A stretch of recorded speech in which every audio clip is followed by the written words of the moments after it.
नमस्कार दोस्तों, मैं हूं डॉक्टर भूपेश और आज है दशहरा।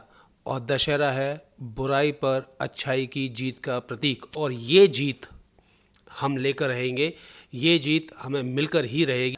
मेरी तो ये समझ में नहीं आता कि एक ऐसा आला अफसर, एक ऐसे ओहदे पर बैठा हुआ अफसर अपना टाइम वेस्ट कर रहा है। ही जस्ट वेस्टिंग हिज टाइम। जो इस तरीके के एक बड़े बड़े केस में कोई एफआईआर नहीं होती है, रेप के केस में कोई एफआईआर नहीं होती है, सुशांत के केस में कोई एफआईआर नहीं हुई, दिशा के केस में कोई एफआईआर नहीं हुई। और ऐसे छोटे छोटे केसेस में ये एफआईआर कर रहे हैं, हज़ारों की तादाद में एफआईआर कर रहे हैं, जैसे कि एफआईआर छापने की मशीन लगा दी हो।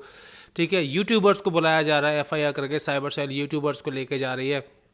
कितना टाइम वेस्ट हो रहा है यहाँ पर, जो टाइम क्रिमिनल्स को पकड़ने में यूज़ किया जा सकता था, ये काम रह गया पुलिस का। दोस्तों आप देख लो, ये कीमत है हमारे और आपके वोट की। जो हम और आप वोट देते हैं, जो हम और आप सरकार चुनते हैं, ये कीमत रह गई है शायद हमारे और आपके वोट की, कि हम ही लोगों को ये लोग बड़े पावर, जिसे कहते हैं ना पावरफुल, अरे कौन सी पावर, कैसी पावर, कहाँ से आई ये पावर? लोगों ने तो पावर दी ना, कि उसी पावर का हमारे अगेंस्ट यूज़ कर रहे हैं। दोस्तों सब लोग अच्छी तरह से देख लें कि क्या हो रहा है, जो भी हो रहा है सब लोग देख लीजिए। ठीक है, बहुत सारी नई नई मूवीज़ आने वाली हैं अच्छी अच्छी आपको लुभाने के लिए। और आपको पता है ना आपको क्या करना है, मुझे पता है मुझे क्या करना है, आपको पता है आपको क्या करना है। हमारे पास तो भाई एक वोट की पावर है और एक हमारी ज़ुबान की पावर है। ज़ुबान की पावर को तो ये बंद किए चले जा रहे हैं। ठीक है, अब वोट की पावर को तो हमसे कैसे छीनेंगे? फिर क्या ये ज़बरदस्ती आके वोट भी दिलवाएंगे हमसे? और मेरी तो ये समझ में नहीं आता, इतनी मेहनत करके पढ़कर, इतना कठिन एग्ज़ाम देकर एक ऑफिसर बनते हैं, और उसमें भी अगर इस तरीके का काम करना पड़ रहा है। सोचने वाली बात है कि अपने उस ओहदे का, अपनी इमेज का ख्याल रखते हुए ये सब चीज़ करनी चाहिए। कितनी एक सैल्यूटेबल पोस्ट होती है।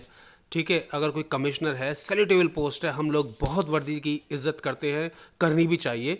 और पुलिस वाले हमारी बहुत देख रेख करते हैं। पर यहाँ पर इन छोटी छोटी चीज़ों में टाइम वेस्ट करके आप बड़े बड़े क्रिमिनल्स को ऐसे ही निकाल रहे हैं चुटकियों में, ये तो दोस्तों कोई बात हुई नहीं, जमी नहीं। सुनने में आ रहा है, पूछा भी जा रहा है तो क्या, टॉयलेट पेपर के बिल्स, टिश्यू पेपर के बिल, साबुन के बिल्स, चाय के बिल्स, इस चीज़ के बिल।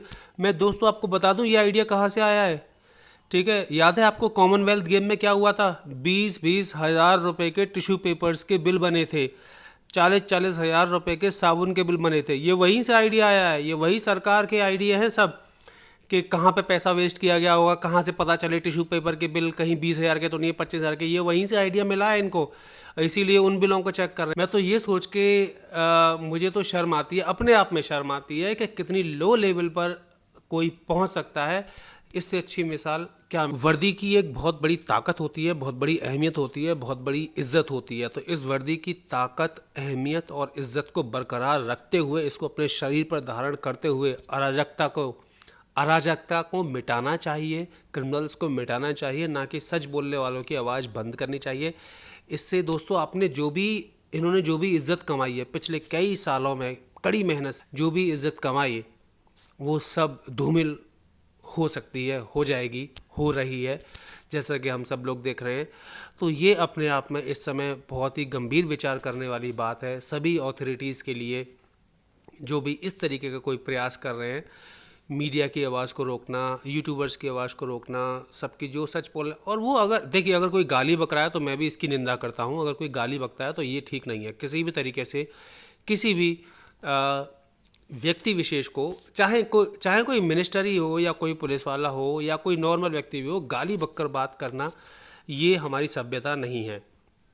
तो ये नहीं करना चाहिए, या इस तरीके का नहीं होना चाहिए। डेफिनेटली अगर ऐसा किया है कुछ लोगों ने तो वो गलत है। पर सच के लिए आवाज़ हमें उठाने से हमें कोई नहीं रोक सकता। ये हमारा फंडामेंटल राइट है कॉन्स्टिट्यूशन ऑफ इंडिया के तहत, और हम बिल्कुल सच के लिए आवाज़ उठाएंगे। हम देश की जनता को अगर कुछ बुरा लग रहा है, अटपटा लग रहा है, तो हमारा पूरा हक बनता है कि हम आवाज़ उठाएं। इसीलिए हम लोगों ने ही अपनी आवाज़ बनाकर, वोट देकर, हमारे वोट हमारी आवाज़ ही है, हमने वो अपनी आवाज़ के लिए वोट दिए हैं कि उनका सही तरीके से इस्तेमाल होगा। और रही बात बॉलीवुड की, बॉलीवुड तो आप जानते हैं कि क्या हो रहा है, किस तरीके से और नए नए खुलासे आ रहे हैं। भट्ट साहब के ऊपर भी बात चल रही है। दोस्तों देखिए, बिना आग के धुआं नहीं उठता। सबसे पहली बात तो ये, अगर आपको कहीं धुआं दिखाई देता है तो डेफिनेटली वहाँ पर चाहे छोटी आग हो बड़ी आग हो, आग तो होती है। बिना आग के धुआं नहीं उठता। तो कोई भी बात उठती है तो कहीं ना कहीं दाल में काला है, कुछ ना कुछ गड़बड़ है, जिस चीज़ पर ध्यान देने की बहुत ज़रूरत है। और इस समय दोस्तों जागने की बारी आ गई है। जागो जनता जागो, वही हिसाब है। हाँ, हम सबको जागना है, हम सबको जागना ही पड़ेगा। और अगर अभी नहीं जागे तो फिर हम सोते ही रह जाएं, वही ज़्यादा बेटर है।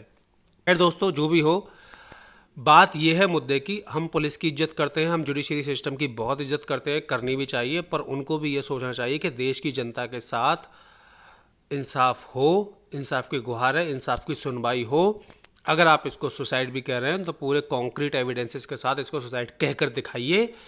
जो लोग आवाज़ उठा रहे हैं उनकी आवाज़ बंद करने का किसी को भी राइट नहीं है। इस तरीके से अगर कोई सही आवाज़ उठा रहा है, सही तरीके से आवाज़ उठा रहा है, अहिंसक होके आवाज़ उठा रहा है, तो उसकी आवाज़ को दबाने का किसी को भी कोई भी राइट नहीं है। तो बस इन्हीं शब्दों के साथ मैं आज दशहरे के दिन यही कामना करता हूँ कि बुराई पर अच्छाई की जीत होना बहुत ज़रूरी। मैं देखिए, कोई ना तो मैंने भगवान को देखा है ना ही आपने देखा है, पर जो विश्वास है, जो फेथ है, वही हमको हमारे ईश्वर से, अल्लाह से रूबरू कराता है। तो बस उसी विश्वास के साथ मैं यही कहना चाहता हूँ कि बुराई पर अच्छाई की जीत हो, और हम इसका इंतज़ार करेंगे। बहुत बहुत धन्यवाद, शुक्रिया।